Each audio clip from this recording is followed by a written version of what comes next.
دکھا دے یا الہی وہ مدینہ کیسی بستی ہے جہاں پر رات دن مولا تیری رحمت برستی ہے۔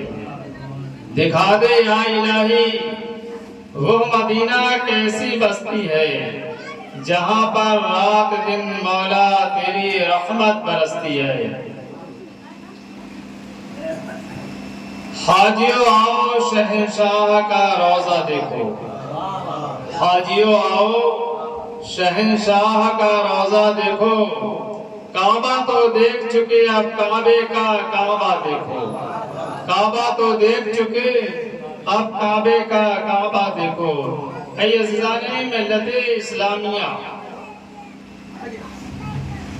مدینہ طیبہ کی زیارت، مدینہ طیبہ کا مقام بڑا افضل و اعلیٰ ہے۔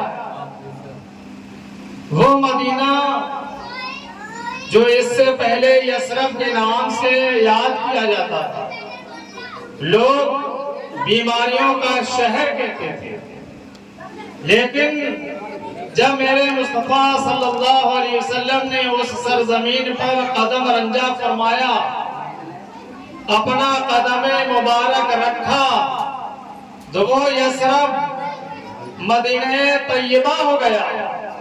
اور میرے مصطفیٰ نے ارشاد فرمایا، اب مدینہ یثرب نہیں ہے بلکہ مدینے کے خاک میں شفا ہے، مدینے کے خاک میں شفا ہے۔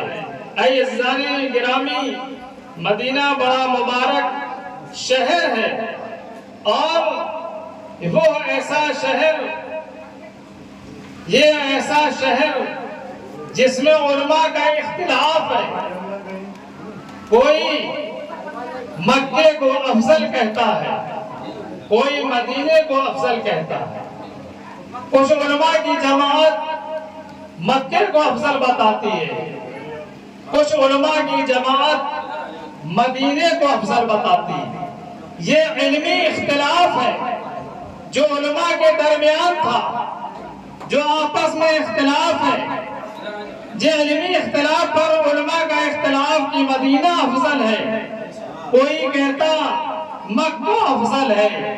دونوں الگ الگ اپنی دلیلیں اور رائے پیش کرتے ہیں، اور دونوں کی دلیلیں بڑی مستند، دونوں کی دلیلیں لائق احترام ہیں۔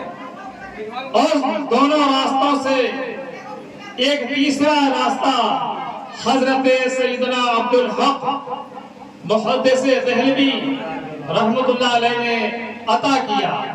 آپ نے ارشاد فرمایا، آپ نے تیسرا مسلک دیا اور ارشاد فرمایا کہ جب میرے آقا مکے میں تھے تو مکہ افضل تھا، جب میرے آقا مدینہ آئے تو مدینہ افضل ہے۔ تو عزیزان گرامی، دیکھا آپ نے کہ میرے آقا صلی اللہ علیہ وسلم مدینہ شریف میں جلوہ فرما ہے، مدینہ طیبہ میں آرام فرما رہے۔ میرے آقا صلی اللہ علیہ وسلم کا اشارہ جب تک نہیں ہوتا، کوئی امتی بارگاہ رسالت میں حاضری کا شرف حاصل نہیں ہوتا ہے۔ اور ہم اہل سنت کے عقیدے کے لوگوں کا تو یہ ماننا ہے کہ حج تو مکہ میں ہوتا ہے، حج تو مکہ میں ادا کیا جاتا ہے، ارکان حج سارے مکہ میں ادا ہو جاتے ہیں، لیکن جب تک بارگاہ رسالت میں حاضری نہ ہو اس وقت تک ہم اپنے حج کو مکمل نہیں کرتے، جب تک کہ حاضری سرکار کی بارگاہ میں نہ ہو جائے۔ سرکار کی بارگاہ میں حاضری ہو جاتی ہے تو ہمارا یہ عقیدہ کامل ہو جاتا ہے کہ ہمارا حج مکمل ہو گیا۔ اے عزیزان گرامی، اسی لیے میرے مصطفیٰ نے ارشاد فرمایا کہ جو امتی میرے قبر انور پر زیارت کر لیتا ہے، جو میرے قبر کی زیارت فرما لیتا ہے، میرے آقا ارشاد فرماتے ہیں جو شخص میرے قبر کی زیارت کر لیتا ہے اس پر میری شفاعت واجب ہو جاتی ہے، اس پر میری شفاعت واجب ہو جاتی ہے۔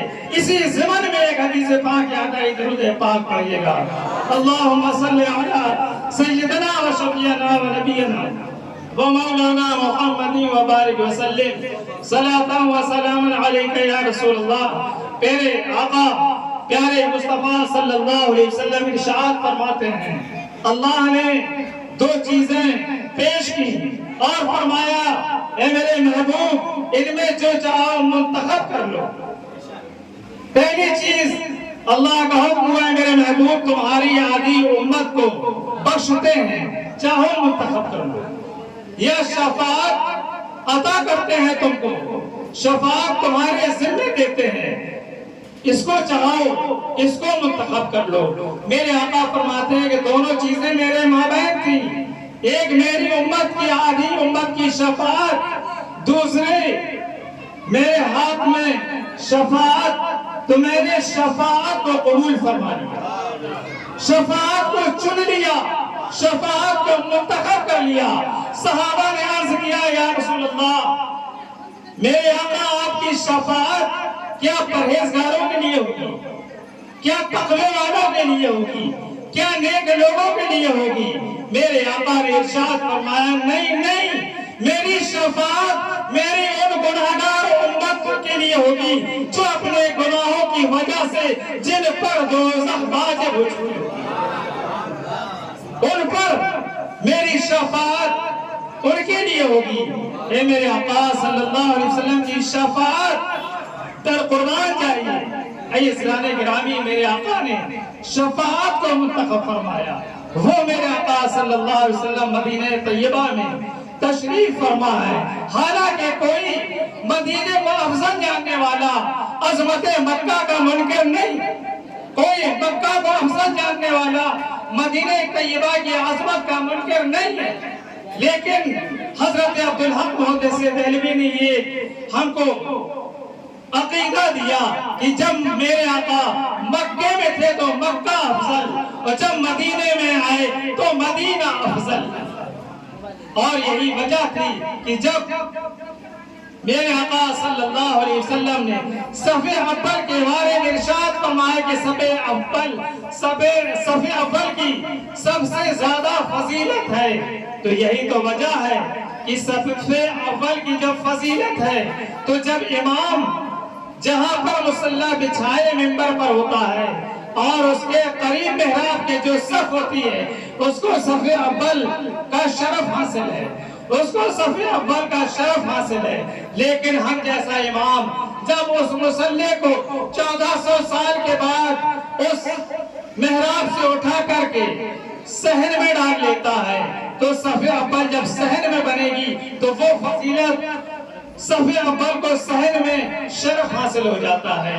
تو وہ میرے آقا کی شان ہے کہ جب شرف امام کے مصلی کے جانب چل دیتا ہے تو صف اول کو ثواب حاصل ہو جاتا ہے۔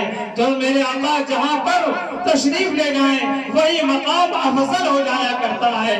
اول کے وانتا حلم بحاضل ولب کی روشنی ہی یہی ہے کہ میرے آقا صلی اللہ علیہ وسلم کے شہر کی جب قسم کھا کر کے اللہ نے کہا لا اقسم بہذا البلد وانت حل بہذا البلد، قسم ہے اس شہر کی اے محبوب جس شہر میں تم تشریف فرما ہو، تو میرے آقا مدینہ طیبہ میں تشریف فرما ہے، تو اس کی روشنی میں مدینہ طیبہ افضل ہوا۔